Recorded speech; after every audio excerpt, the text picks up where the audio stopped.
কি রান্না হয়েছে আজকে বাবুর আম্মু? আজকে মজার মজার রান্না হয়েছে। তাই? কি রান্না হয়েছে?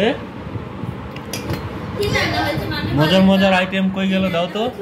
এই যে ওয়াও, এটা কি লাল শাক ভাজি? হ্যাঁ। ও কালকে তো এনেছিলাম না। লাল শাক ভাজি কিন্তু অনেক মজা লাগে। একটু খেয়ে দেখি কেমন হয়েছে। আলহামদুলিল্লাহ অনেক টেস্ট হয়েছে। দেখে দাও তো লাল শাক।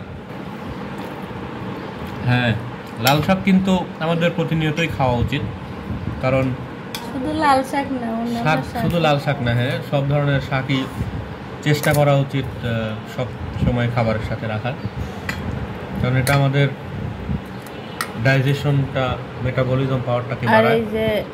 এটা হলো লাবড়া, ঘন্ট বলি আমরা এলাকায়, বাংলা কথায় ঘন্ট। নিরামিষ অনেকে অনেক নামে চেনেন। আল্লাহ, ওই দিন দেখছো রাস্তায় যে কচুর মুখা বলতেছে কি ঘাটি ঘাটি। হ্যাঁ, আমরা তো বললে চিনবই না। কচুর মুখাকে ঘাটি বলে। এটা মানে আঞ্চলিক ভাষা আর কি, আঞ্চলিক ভাষা এরকমই হয়।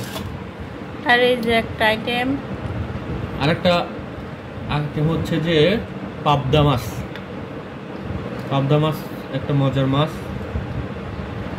এটা অনেক টেস্টি হয়েছে মনে হচ্ছে, তাই না? হ্যাঁ, দেখেই মনে হচ্ছে খেতে ইচ্ছা করছে। একটা পাবদা মাছ নিলাম, সাথে একটু ঝোল নিয়ে নিচ্ছি।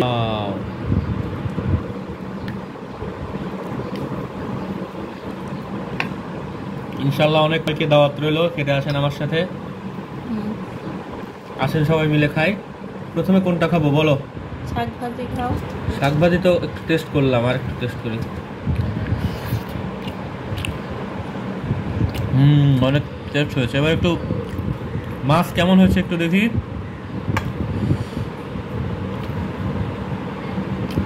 মাছও অনেক টেস্ট হয়েছে বাবুর আম্মু।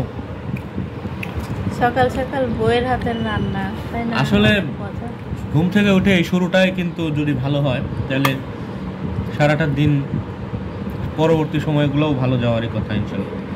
সকালবেলা উঠে বইয়ের হাতে রান্না করে জানো, যারা প্রবাসী একলা একলা রান্না করে খেতে থাকে তারা অনেক মিস করে এই বিষয়গুলা, বা যারা ফ্যামিলির বাইরে থাকে একা একা, তারা এই বিষয়গুলো খুবই যারা ব্যাচেলর রিয়েলাইজ করতে পারে। তারা অনেক, যেমন স্টুডেন্ট লাইফে আমরা অনেক, বা বেকার লাইফে অনেক এইগুলো ফেস করছি, একা একা বাইরে থাকছি। অফিসের টাইম হয়ে যাবে। ওকে, ঠিক আছে, ভালো থাকবেন। আসসালামু আলাইকুম।